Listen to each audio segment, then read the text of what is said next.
start today with history, and this is the most difficult of all human endeavors. History is even more difficult than science, because history is where we have had complete failure in our species up until the present time.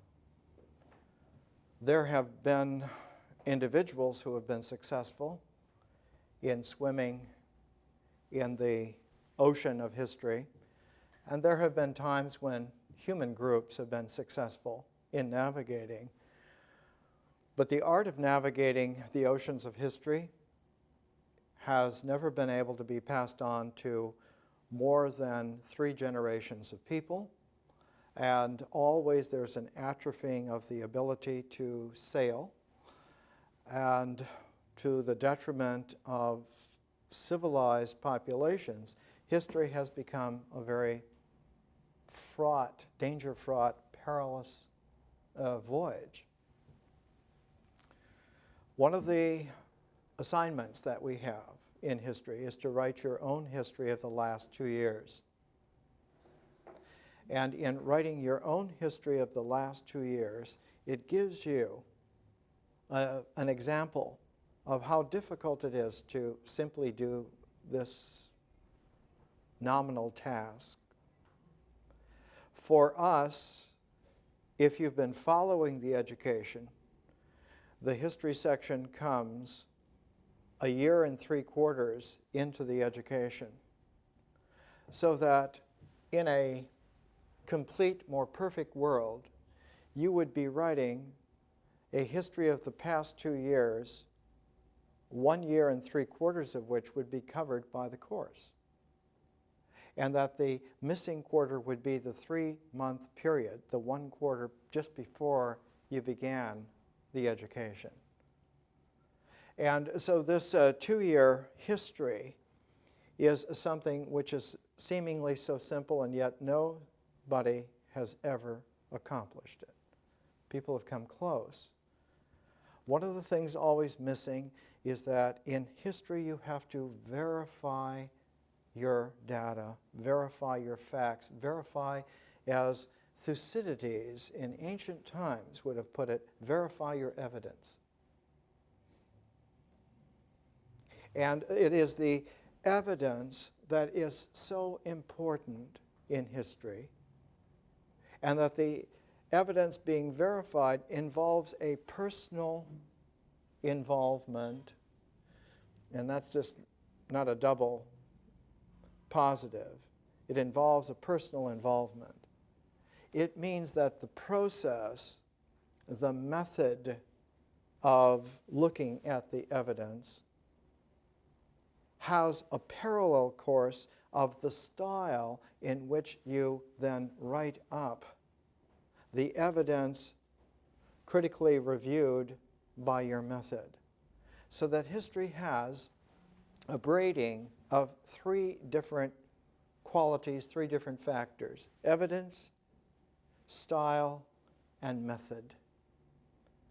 And when someone does a history with all 3 together, the personal style of writing it comes out more and more. So that there are such figures as really great historians who can be read at any time after they have written their histories. For instance, today, in 2001, you could read Edward Gibbon on the decline and fall of the Roman Empire. Even though it was written 200 years ago, you would learn an enormous amount from that history, even though many of the facts, many of the evidential qualities of Gibbon would have been refined in the last 200 years, so that he would be astounded at what we are able to know now in terms of evidence. But the style of Gibbon and his historical method and the evidence which he marshaled, brought together, make the multi-volume set of Gibbon's Decline and Fall of the Roman Empire a world classic. You can still read it. We're looking at 2 historical books. we're looking at one of the first great historical books by Thucydides. Thucydides, who lived 2,400 years ago. His History of the Peloponnesian War. And we're looking at Benjamin Franklin's autobiography. And when we're looking at Thucydides and Franklin, it seems on the surface that this is dry academic stuff, and nothing could be further from the truth. For instance, probably very few Americans are more famous than Benjamin Franklin. Franklin is even more famous in the world than George Washington or Thomas Jefferson. He's the archetypal American. And yet, Franklin's autobiography is so peculiar in its historical emergence. Here's a volume that was published here in Los Angeles, published in 1949, University of California Press. It's Benjamin Franklin's Memoirs, a parallel text edition, and it was written by Max Ferrand, who was the director of research at the Huntington Library just over here in San Marino, outside of Pasadena. And this is what Max Ferrand wrote in his introduction in 1949. Few, if any, documents of modern times have been subjected to such gross and persistent misrepresentations as has fallen to the lot of Benjamin Franklin's autobiography. This has been due primarily to the different editions of its composition and to the unparalleled confusion attending its publication. And then, skipping down, it seems incredible that 3 of the 4 parts of this great American classic should have been published for the first time in French translations, yet such is the case. And the complete autobiography was not printed in English from the original manuscripts until 1868, more than 80 years after Franklin had died at age 84. But it's even worse than that. After Ferrand's edition came out, because the Huntington has the original manuscript, 2 researchers, J.A. Leo LeMay and Paul P.M. Zoll, went through and found that there were many missing aspects, and they published a new edition. Benjamin Franklin's autobiography was published in 1981. And then in 1986, even further pages of Franklin's work were found.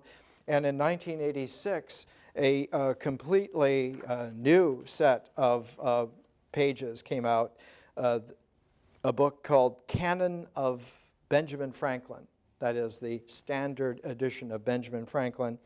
For the years 1772 to 1776, new attributions and reconsiderations were published in 1986.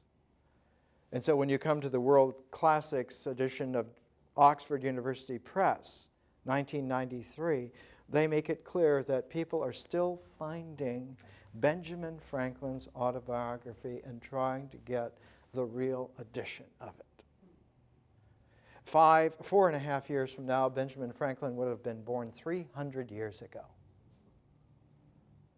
So we're looking at a situation. I'm reminded of the Eskimo word for the origins of creation. The English translation of the word, unpronounceable in Inuit, is slush, that the world begins in slush. And it's only later that it becomes hardened enough so that one has a surface that you can walk on and deal with. Franklin is one of the most mysterious figures in world history. And part of it was that Franklin was always covering his tracks. Even while he was making the tracks, he already prepared ahead to cover them, so that Franklin becomes more and more one of the most elusive spies in world history. Not a spy for any government, but a spy for the freedom of humanity. Someone who was dedicated to the proposition that a human being has the right to be uncompleted, that we have the right to the freedom of indefinite development, and that no one has the right to close the door on us and label us. And Franklin was a spy for this conviction, and he was the great exemplar. And so it's no wonder that even centuries after his death, he's still being rediscovered. Franklin's collected works are being published by Yale University Press. They started in 1959, and in 1999 they got up to volume 35, and it's still incomplete. So Franklin is the exemplar of a human being whose personal scope is not yet measured. Thucydides, as a pair to this, and we always pair materials here, we pair them using an old technique that was developed in the 1st century AD by a great teacher named Plutarch. And in Plutarch's Parallel Lives, he wrote that a human being is so complex that the form of a human being cannot be seen against a background that is less complex than man's personal form. And so there was no background in the universe as complex as a human being, and so he used parallel human beings so that you saw one in terms of the other, and that the parallel lives was the ability to appreciate that what you had here with a pair of human lives, that when you really got deeply into it, it was like two mirrors of the cosmos, and that human beings are of indefinite complexity. Plutarch wrote in Greek, and he was an inheritor directly of Thucydides' conviction in his time, some 500 years before Plutarch. In ancient times, that 500-year cycle in history was called the cycle of the phoenix, the return of the great bird of the spirit after a 500-year period where it was born, it lived, and then its whole meaning decayed to where it was nothing but ash, and out of the ash of its own demise it came back again. Thucydides is like the beginning of a cycle that reoccurs with Plutarch in the 1st century AD. This Thucydidean conviction he puts at the very beginning of his great work on the Peloponnesian War. He writes in it, this out of Book 1, Section 21, where he's been talking a little bit about why he's doing this history, and then he comes back. He comes back to the beginning, but in a new way. We call that technique in mathematics recursion. That one comes back recursively, not to repeat, but to catch up all the stitches and to present them in a new rhythm.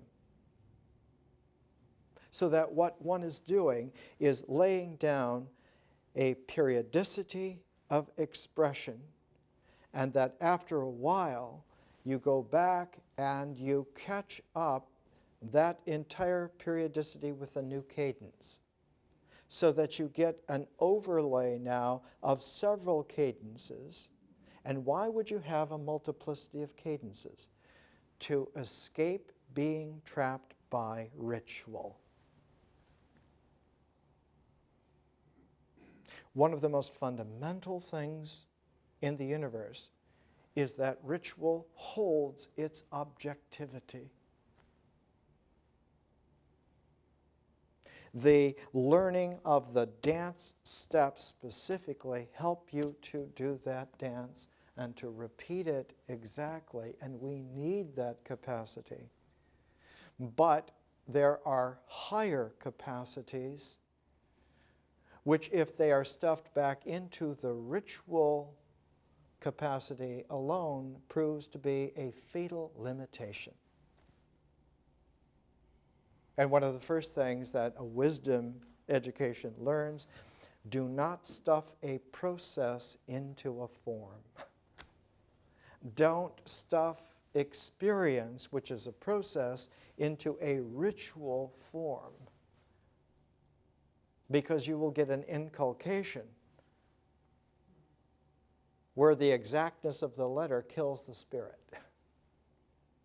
But just as you cannot even stuff myth back into a ritual, the myth process comes out of the ritual action. There's no doubt about that. Experience comes out of what we do. But experience becomes larger in the sense that it's not just a larger form, but it is the process that is released through the objectivity in its multiplicity. And it is later on the function of the mind to be able to reform, to bring back into a different objectivity, the variety of experience. And so symbol objectivity, symbolic forms in the mind, are a reforming of what was there initially as ritual form, and was able, the ancient way of talking about it was that ritual done right perfumes the universe with experience, with the kind of experience, the perfume of which is feeling. That the mythic horizon is a feeling-toned perfume that is capable of being expressed in language. So that the mythic process of feeling-toned language experience comes out of ritual, but is reformed by symbols. And that when symbols reform them, the experience gains meaning. So that symbolic form is objective as to meaning, whereas the ritual form is objective as to action. And it's true that you can align symbol and ritual. They align beautifully. And one of the great tasks of human culture was to make sure that the alignment of action in ritual and meaning in symbols, that alignment was straight, that it was true. And in between the ritual action and the symbolic thought was to make sure that the mythic language, feeling-toned language, was also in that alignment. And so 4,400 years ago, one of the very first expressions of high civilization in the Gathas of Zarathustra, he talks about thought, word, and deed.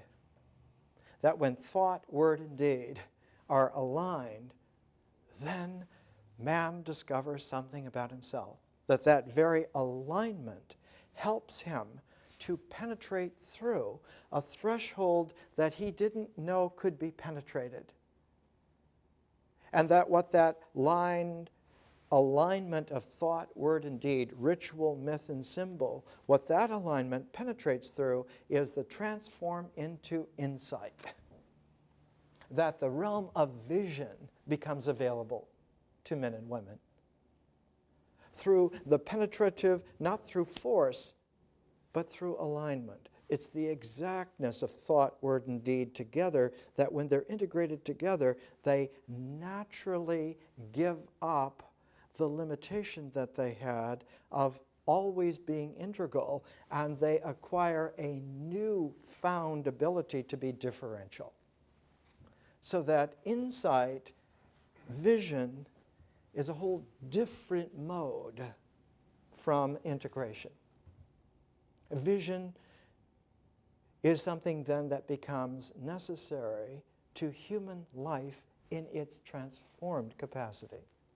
I think one of the great classical quotations is, without vision, the people perish, St. John. Meaning, not people if they're just living animal existences. They don't need vision. And not people who are living just rote existences. They don't need vision. But for men and women who awaken to that capacity that they have consciousness in their lives, they need vision. And vision is a process, is like myth is a process, but it has a different language form. Mythic language is all about generating experience so that when it interiorizes, that experience is able to become meaning, which can be objectively brought together in an integral by the mind. And that whole ecology can be described as a path integral. And indeed, there is a whole mathematic of doing this in many ways, path integrals. But just as there are path integrals, there are also paths that lead to differentials. You can have differential equations in mathematics very easily. And they go together. They don't obviate each other. They're not disjunctive. They're complementarities. And so one learns that conscious insight goes well with ritual, myth, and symbol. And that vision, ritual, myth, and symbol make a very nice conscious ability to have a picture.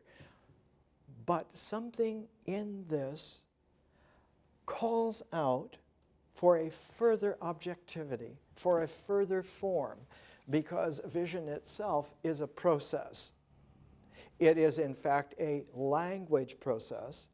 And to make the traditional distinction between myth and vision, myth has a mythic language, vision has a magical language. Magical in the sense that it, whatever it says, in the way that it says it, it carries a transformative quality.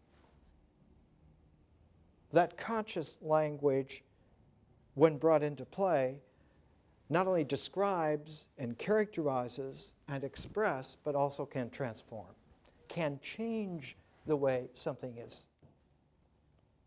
So that we found in our education that the next form that comes, not just ritual form, and not just symbol form, but there is such a thing as art forms. And that art forms are not in the integral mode, but they're in the differential mode. So that art is a differential form, is able to complement ritual forms, able to complement symbolic forms, but complements them, does not merge with them in an integral way. So that art forms always bring into play a capacity that is just then newly created. Art is creative in exactly, specifically this way. It brings in the whole ability to see ratioed form. Art forms, when brought into play with ritual forms, show a proportionate ratioing. When art forms are brought into play with symbol forms, again, and that's why instead of just saying one has a brain or one has a mind, when art forms come into play for men and women, they begin to have a kind of mind which ratios and proportions so that one then has a rational mind. But since the 17th century, the term rational mind has meant the reductive symbol indexing mind alone, and this is not it at all. This is a kind of reductive stupidity.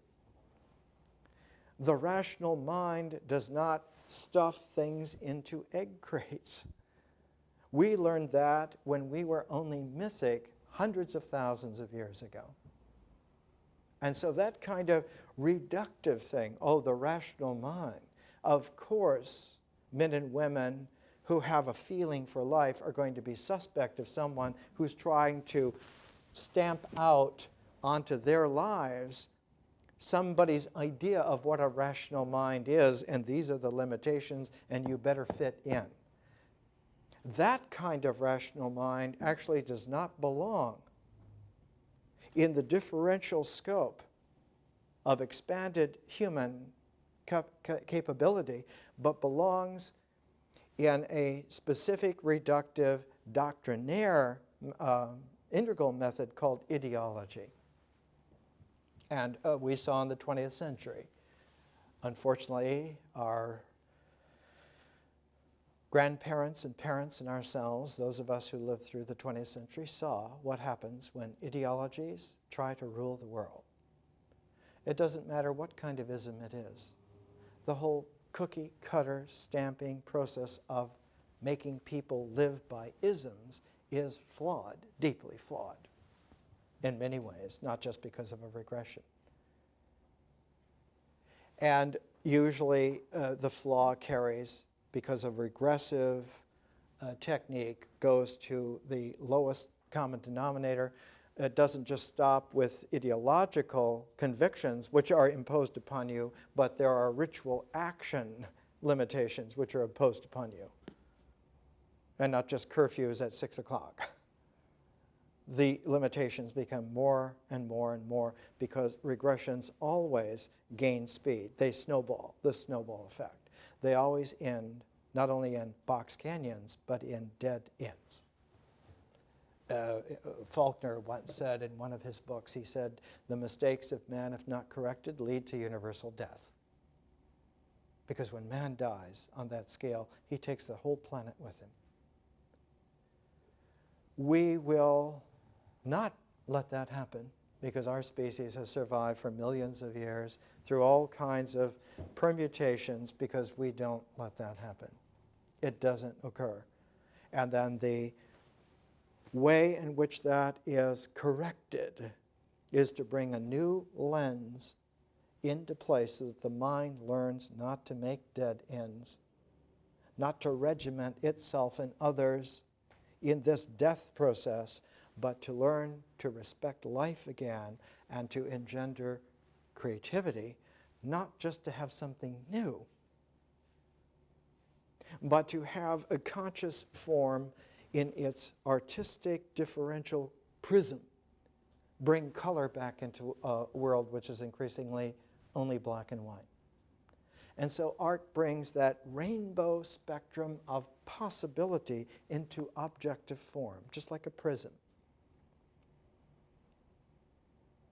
And that rainbow that comes out of that prism goes two different ways. It goes back to vision, but it goes forward to history. So that history is a differential process related to vision, and is not at all a process related to myth.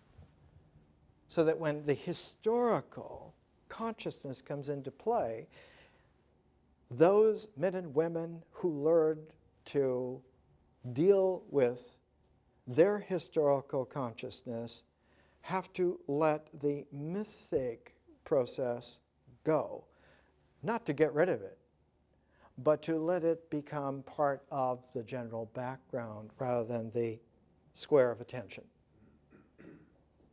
So that the square of attention in history is symbol, vision, art, and history.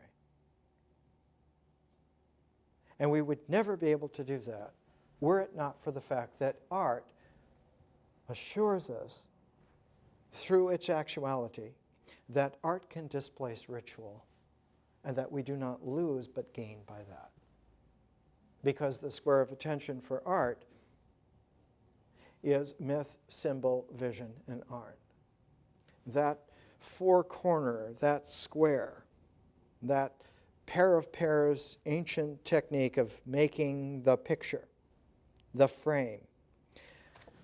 That square of attention always has a four-part or a quaternary or a four-angle composition. It's one of the ways in which one proceeds with confidence. But the corners, the sides, only two of which are objective and the other two are processes. So that you don't make a square of objectivity, but you have a parallel of objectivities and a parallel of processes. So that you always work with a square of attention that has both objectivity and process paired. So that there is an art to this. And while there probably is in very high yogas and very deep prayer, while there is an art to consciousness, to vision, it's so exceedingly nuanced as to be almost unapproachable in refinement. So that it's really art where we first discover that this is true. That we can let ritual go so that it's no longer a part of the composing form. And that art begins then with feeling-toned experience. And that it is our experience, even though that is a process and not an objectivity, that allows for the special frame of reference, the special square of attention of art to come into play. Art does very well by beginning with a process rather than beginning with an objectivity. And this is a very great quality. It's the civilizing quality of art. It teaches us by example that we can do this, that we don't have to have things that we can pound as the basis for our attentiveness. We don't have to rely upon existential things. We can rely upon our experience. We can rely upon our feelings. That feeling turns out not to be wishy-washy, but feeling turns out to be capable of its own kind of intelligence. The word for it is sentience. So that someone who has incorporated art in their lives is able to see that you can trust feeling-toned experience explicitly. Even though it's not objective, it still can be trusted quite explicitly. And so the artist raises human experience to a differential form, and this is called the art of the person. So for the very first time, persons occur. And history is a process that rainbows itself out of the interplay of persons. So that history is a very strange medium. It is a medium which takes consciousness and puts it into an exponential energy. History is a higher form of consciousness itself. Just as myth was a higher form of nature, that the process of nature achieves a higher calibration integrally through feeling, through language, through that capacity. So too, history is an exponential form of consciousness itself, but not as a higher integral, but as a higher differential. So that history becomes the way in which differential process achieves such an expansive quality, capacity, such a freedom. History is all about freedom, oddly enough, that only one possibility will finally emerge out of this, and that is an infinite cosmos. That the cosmic form has built into it an indefinite exponential freedom. This is a very great discovery. And in Thucydides, for the first time in Western history, one finds the shock of recognition that this is true. Because Thucydides, he was born about 460 BC. He died about 400 BC. He was killed. He was murdered. He was murdered by the same group of tyrannical 30 as those men who sentenced Socrates to death. Socrates was killed in 399, Thucydides just the year before in 400. Why? Why were human beings like Socrates and Thucydides killed in Athens? Because they had posed themselves as a danger to the state. The tyrannical authoritarianism of the state, of the city-state of Athens at that time, saw them as arch traitors, because they were teaching the young men and women to question critically all the values that were being inculcated by an ideological state.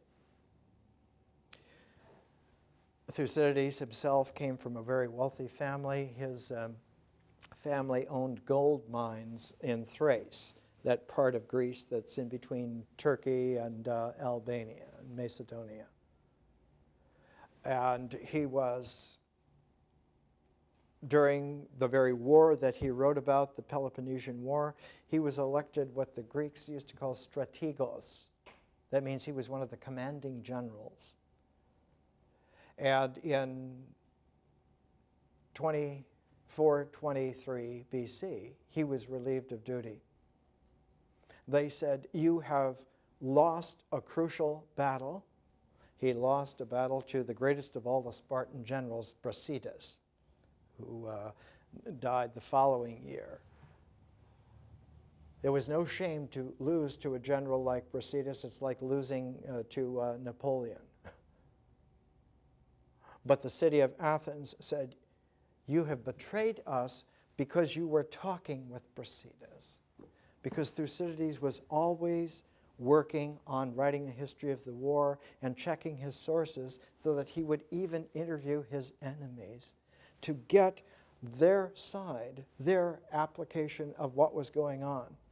Because he says in book 1, and then we'll take a break after this, he says, "Knowing what I know now about human history, all of these events will repeat themselves again.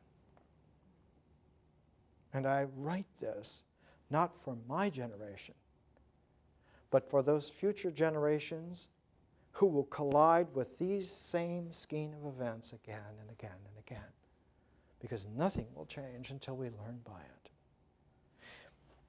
Those of us who lived through the 1960s Vietnam experience read Thucydides with an eerie quality until we talked to our teachers who had gone through the First and Second World Wars, and they said, "We had the same experience of eerie qualities, and our grandfathers told us about the Civil War," that all human wars have a very peculiar quality, that the large form of violence has a form. It's like some kind of huge Goya-esque phantom who devours his own children. That wars are made to kill man, not for victories, but to kill man. And that when one understands this, it's not that you take a stance of nonviolence or anti-war, but one understands that you have to go through a transformational medium called history. The problem is not violence or war per se. The problem is that history is an ocean in a hurricane mode, and everyone drowns who doesn't learn to navigate it. Let's take a break and we'll come back. We'll come back to History 1, and we're trying to look at a dimension of our lives which has been a problem for our kind forever. There's never been a human population yet who have learned to navigate history for more than a couple of generations, because it is so difficult.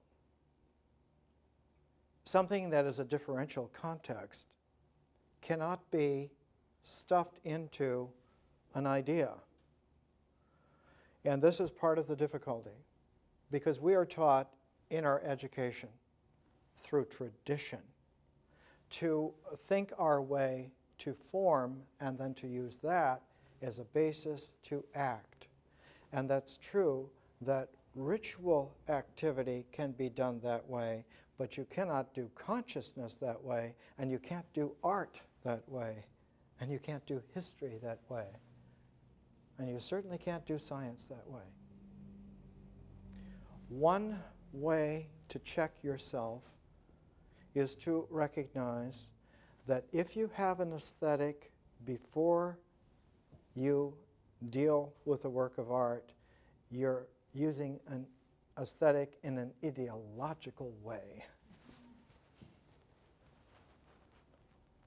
A vibrant aesthetic is developed as you make a relationship to art, and it's always new just now. And if your aesthetics are not new just now, then they're tending to slide regressively to an ideological stance.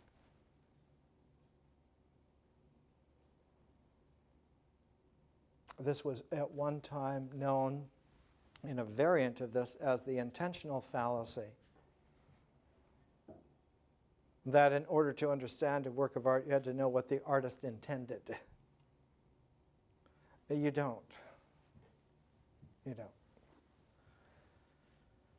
But the intentional fallacy, while it is pernicious in art, it is devastating in history. And the ideological form that haunts the historical process is political forms. To have political forms based on an integral alignment of ritual, myth, and symbol, and to try to apply those to the historical multidimensionality is a fool's play. And it invites a rapid plummeting regression instantly. So that political forms, while they are very useful symbolically, are almost inapplicable historically. And yet every educational school in the world usually pairs political science with history. In the 1950s at the University of Wisconsin, having a double major, philosophy and political science, I was given a history minor because I took so many history courses. And it was assumed that this was the way things were. And this was an enlightened university. It's flawed. That entire educational strategy is severely flawed. And it has been flawed since it was brought into play, and it was brought into play in Greece in the 5th century BC. That's where its origin is. And that's why Thucydides is so important, because Thucydides gives us a chance to see a historical form deep enough and conscious enough to be able to see our way through to understanding this whole range of problems. Now, when Ferrand was editing Benjamin Franklin's memoirs from the manuscript here in Los Angeles at the Huntington, he said, at the end, he said,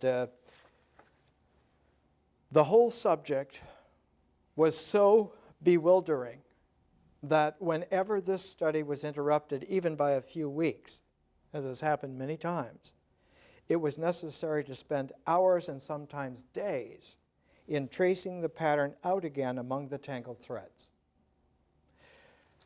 So that there is a devilish aspect to it.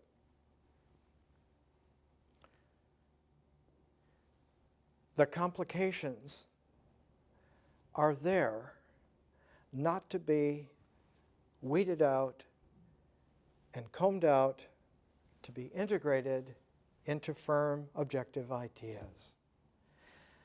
That strategy actually is madness,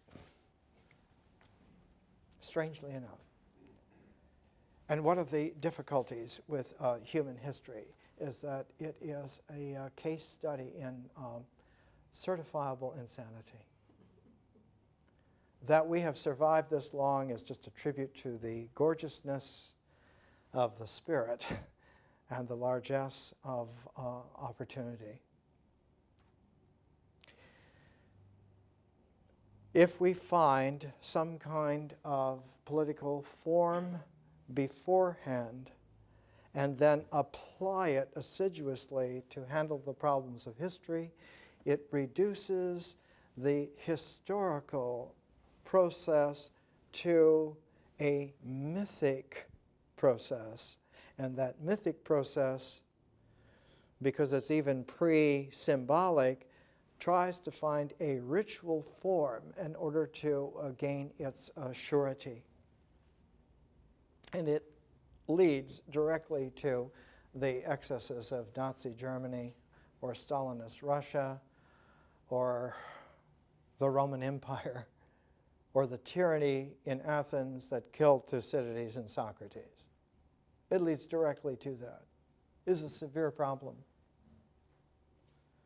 Another way to understand Thucydides and his importance and that his history is an objective presentation that sits in the middle of two great discoveries sandwiched around him.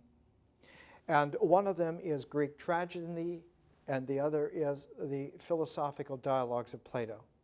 Thucydides' history comes right in the middle from the development of Greek tragedy and the development of the philosophical dialogue. So that Thucydides is like a ridge of high ground that slopes steeply on one side, the development of Greek tragedy leading up to him, on the other side, the development of the philosophical dialogue that plunges after him. The further away you get from Thucydides and Plato, the less Plato is philosophically dialogable, and the old Plato already himself, if you can believe it, reverts back to the old bad habits of having plunged regressively to an ideological format. The old Plato wrote the Laws. And Laws is a huge, thick book, and it means just what it says. It's laws. Socrates hardly plays any role. The philosophic dialogue of critically finding one's navigational way through a differential ocean of possibility is no longer there even in Plato, even in his own time. Even more so, the star pupil of Plato, who studied with Plato for 20 years and then became as famous as Plato himself, Aristotle. You do not find in any of Aristotle's works the philosophic dialogue. He doesn't use the form. He doesn't use the method. The earlier that you go from Thucydides on the Greek tragic side, the more that you find a ritual basis that fears a symbolic formulation. In Aeschylus, at the beginnings of Greek tragedy, when Greek tragedy first begins, with the first extant tragedy is the Persians. And you find in Aeschylus a kind of a highfalutin language that soars almost vertically like some kind of literary eagle. And because of that capacity, the old Aeschylus often was parodied as his bald head of being an eagle's egg. He was an original egghead. Aeschylus tries to show that one should be fearful of the mind's power to make ideas which ideologically lead to the impasse that is presented in the tragedy of the Persians. Now, it's interesting because the Greeks and the Persians were competitors when Aeschylus was a young man. And when Thucydides begins his Peloponnesian War, he talks about the Persian wars. He says those were not really great wars. And he says of the model on which Aeschylus based himself, Homer, he says even the Homeric wars, the Trojan War, were not very great wars. But that this war is the greatest war in human history. Because this war is not about some king who wants to get his wife back, and he's got so much power and money that he gets all of these petty princes to donate ships and men and goes off to Troy and decimates them. It's not about that at all. Thucydides says, in our time, Athens and Sparta became engaged in a protracted war that went on for several generations that neither of them could get out of, because every attempt that either made to get out merely exasperated the situation. It poured fuel on the fire. Any attempt to mediate the conflict raised the conflagration so that more and more people were absorbed into the fray, until he says almost all of the known world was taking sides, just like the Cold War. And he says this was a form that was so pernicious that I have written this history to try to inoculate future generations so that they will not suffer the full virulence of this plague. That this is a plague of normal human capacities that under the stress and pressure of an expansive capacity that should have been there in history has been stuffed back into the mind, so that the mind is infected by a plague that's there as an artifact of the regressive pressure, and not because it was wrong, not because it was an error in the first place, but because in its regressive form it becomes wrong. And what was the regressive form? The regressive form was making ideologies on the basis of mythology. That taking a mythological tack to experience, the regressive mind makes ideologies so that the mythology is co-opted in such a way that it comes out as a tyrannical, authoritarian death move. And Thucydides, again and again, says we have got to protect ourselves because this is a disease which comes to us out of our own failure to exercise the capacities which we engendered in the first place. Now, one of the qualities of Thucydides' Peloponnesian War that's been noticed for several thousand years is that there are a lot of medical metaphors, as it were, medical ideas. And in fact, one of the great contemporaries of Thucydides, along with Socrates, was Hippocrates, the archetypally great doctor in antiquity. And there is a Penguin Classics edition of the Hippocratic writings. The most famous of the Hippocratic writings is the Oath. The Hippocratic Oath begins, I swear by Apollo, the healer, by Asclepius, by health, and all the powers of healing, and called to witness all the gods and goddesses, that I may keep this oath and promise to the best of my ability and judgment, I will pay the same respect to my master in the science as to my parents and my share of life with him.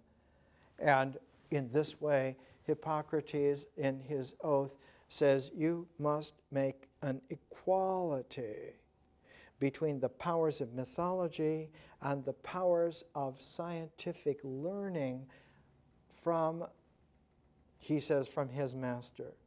It means that the historical lineage of your science is as important as the mythical lineage that leads to its symbolic ideas. In a short form, you have to learn to balance science and symbol. But that in balancing science and symbol, there was something hidden that the 5th century Greeks didn't know about. They just didn't know. It had come too quickly, too suddenly. And that is just as when art comes into play, art obviates ritual from being in your square of attention. And just as history, when it really comes into play, it obviates myth from that square of attention. But when science comes into play, it obviates symbol from the square of attention. The mind, in its symbolic capacity, does not play a role in real science. What plays the role in real science of the mind is consciousness, conscious vision. That's why science is about experiment and not about proving someone's ideological conclusions. And this is a very, very difficult thing to understand. It's almost never been appreciated. But all great science comes from men and women who have understood. It's not your opinion, nor is it your refined opinion, nor is it your idea that's the beginning of the experiment. It is a consciousness that there is a range of inquiry that is possible, and one undergoes that, and out of that will come the science. Science doesn't prove anything. It inquires after and discovers further. And so history is extremely important and difficult. Without vision, there's no art. Without history, there's no science. Now, when Greek tragedy increased its ability to handle myth, it moved closer and closer towards a maturity that one finds in Sophocles. In Sophocles, the Greek tragic handling of myth is perfectly poised so that the Greek tragic art form, say of Sophocles' greatest play, the Oedipus Rex. The myth of Oedipus and the art form Oedipus Rex occupy such an equanimity that the ideas symbolically and the conscious vision of Sophocles are perfectly even and perfectly matched. You will rarely find anywhere in human civilization on this planet a more equanimous spirit of artistic presentation than Sophocles. It's almost like a calm, even horizon of the mind and consciousness that flow together so evenly that you can't tell. There's no way to weight one over the other. And so it is the equanimity of Sophocles that's like the Greek yoga. The greatest master of yoga in ancient Greece was Sophocles. But as you move further from Sophocles towards the writing of Thucydides' history, the equanimity of Sophocles gives way to a deep, passionate bias that's there in Euripides. Euripides is not the soaring, divinely inspired Greek tragedy of Aeschylus, and it's not the equanimity of Sophocles, but it is the push of the great outraged humanist. That in Euripides one finds the outrage that we are still doing this to each other despite all of our efforts, or even more perniciously, because of our efforts, what we have been doing to ourselves has increased in virulence. What in the world is going on? The more that we try to be conscious, the less conscious we are. What kind of a paradox is this? And of course, right at the end of his great career, the last great Greek tragedy from Euripides is the Bacchae, which we looked at in our myth section of the education. And in the Bacchae, it becomes clear, as Faulkner once said, Euripides was a great enough artist to realize that after this, he had to break his pen, had to break his pencil, break his stylus, because he had come to a complete impasse. The Bacchae is such a great work of art that it shows that its own self is an impossibility, that it shouldn't exist. And this was one of the great perceptions of Thucydides' history, is that Greek history, Greek historical form on this level should not have existed. It should have been impossible for a Greek to have had this, to have done this. The great philosopher who brought this out was a man named R.G. Collingwood. Collingwood's collected works were published by Oxford in about 8 volumes. He died in 1943 in the Second World War, early 50s, still a young man. One of the really great writers, The Principles of Art, the idea of nature, many wonderful things. Collingwood says, in The Idea of History, it is not only improbable, it is impossible for a Greek of that time to have written this kind of a history. It should not have been possible at all. That the whole ethos of the Greek mentality was anti-historical. It was all weighted towards a conviction that symbolic form, mental ideas, were the apex of human achievement. That anything beyond them, was the realm of the gods, was the realm of the irrational, was the realm of mysteries that are beyond man, and the only way that we have access to that is through mysteries and not through thought. That thought is not capable of transcending itself. And yet, in Thucydides, his stated method and style, again and again, present the fact that as we read his history, we become aware that we are involved in a transformation that's literally like turning ourselves inside out and upside down. And that when we do so, when we have gotten used to doing so, we learn to see the world, oddly enough, as it really is. That the mind has inverted and turned inside out the world. As if the image in the eye, the pupil of the eye, is exactly what the mind has. That the mind converts into this not just reverse, but this diagonal, the reverse and then the obverse of that. So that the mind sees a diagonal misstatement of the real habitually.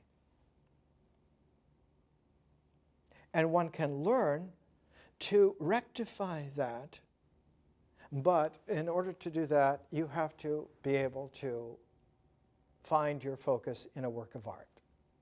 Because it is the work of art that's the corrective lens on the self-deluded mind. Oddly enough, art is indispensable to civilization. Without art, civilization is not possible at all. And without art, as an initial prismatic beginning, the forms of science would seem to be phantasmal to man. He wouldn't believe them. And so the arts and sciences are aligned together, but they're not aligned like an integral line. They're aligned like expanded resonances, so that science deals with the harmonics of which art deals with the resonances. And so by learning an art, one learns to tune oneself to the real for the first time. Because the real for us is not just the natural world of animals and plants and minerals. It's not just the integral world of thoughts, words, and deeds. It includes those transformative dimensions and qualities like consciousness and history.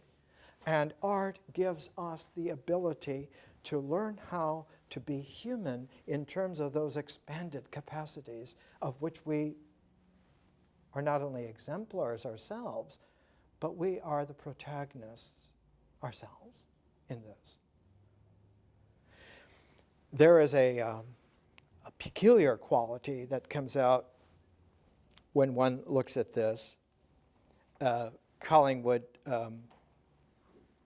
says in his critique, for history must have two characteristics. First, it must be about what is transitory. And secondly, it must be scientific or demonstrative. But on this theory, what is transitory cannot be demonstratively known. It cannot be the object of science. It can only be a matter of perception. The Greek word is aesthesis, whereby human sensibility catches the fleeting moment as it passes by. The curious thing is that perception is not at all a ritual activity, that human perception is a creative activity, that there is always a compositional element at play when everyone sees, because what we're looking at is not just the purely natural, but we're looking at the transformed realm as well. And so perception is creative from the get-go. There never is, for us, a perception that is not creative. And so art is at play all the time. But if it is not at play in the sense where art continues its resonances towards an expanded possibility, then it by default regresses. And so the creative aspect of perception, naturally, if it doesn't grow, it shrinks. And when it shrinks, it plummets back regressively to the last objective level where it can register. And usually it comes back to the body. Usually people's minds are not developed enough to be objective enough to register there. So it comes back to the body. And so man, by default, somatizes his conscious possibilities and reduces them to tumors, reduces them to dysfunctions, reduces them to death and dying. And because the more that he tries to think himself out of this, the worse it gets, he learns to fear his own thought. Bertrand Russell, in his History of Western Philosophy, said, men fear thought like the plague. Any chance you get to not think is welcome. And so we get ourselves into a curious bind, and Thucydides in his history goes into it again and again and again. And he uses a technique which has become world famous from him. That is, in his history, as he writes the events, as he has critically examined people, many people on, as this critical juxtaposition of different viewpoints is presented, and he gets to a pivot where the action of the event takes a human transformative new direction, at that very point, Thucydides puts a speech. And the speeches in Thucydides' history are like the haiku in Basho's travel logs. They are moments where consciousness does its pirouette in the dance of meaning and brings into play the awareness on the part of the reader that you are just now participating in this dance yourself. This is not just something that Thucydides did 2,400 years ago in this history, but you as a reader are now doing yourself in your own life, and you're learning how to do this kind of conscious dance, which leads to the ability to experience this as a work of art, which tunes your capacities for resonance so that you can navigate history and get to the harmonies of living in a cosmos. Is a very startling thing. And it comes as such a startling aspect because it happens just now for the first time originally. We talked in art series how art is always original. The moment of appreciating a work of art, that work of art at that moment is just now again original. It has that capacity for originality. Not just that it's new, but that it is pristinely present for the very first time in exactly just this way for someone you. So that art is continuously fresh. Real art is always new. How is it going to go out of date? What kind of date? How is it going to go out of style? What style? You have the ability to appreciate an infinitude of styles. So that there is a quality in Thucydides, in his history, that 2,000 years later becomes distilled in Benjamin Franklin. Benjamin Franklin becomes one of the most interesting protagonists in world history. He becomes a consciousness that gets used to not trusting his mind to make up ideas to carry himself through life. And so Benjamin Franklin, even from a teenager, was someone for whom science was a reality. Even at the age of 16, when Benjamin Franklin wrote his first little anonymous letters that were published in the family New England Courant newspaper, the Silence Dogood letters, already people were talking about the fantastic intelligence of this anonymous letter writer. It was 16-year-old Benjamin Franklin. We're going to come to Franklin next week and use Franklin more as the lead and bring Thucydides in. Two aspects of Benjamin Franklin where his science was astonishing.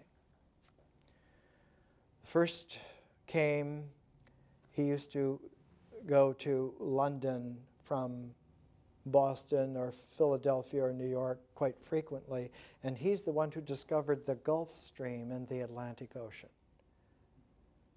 Can you imagine coming to the transcendent realization that there are rivers in the ocean? And if there's one grand river, like a Mississippi or Nile, that courses the entire length of the Atlantic Ocean. Second, Benjamin Franklin is the first person in history on this planet to capture a universal energy called lightning and to show that it was electricity. And that man could not only find that out, but he could save it and he could use it. More next week.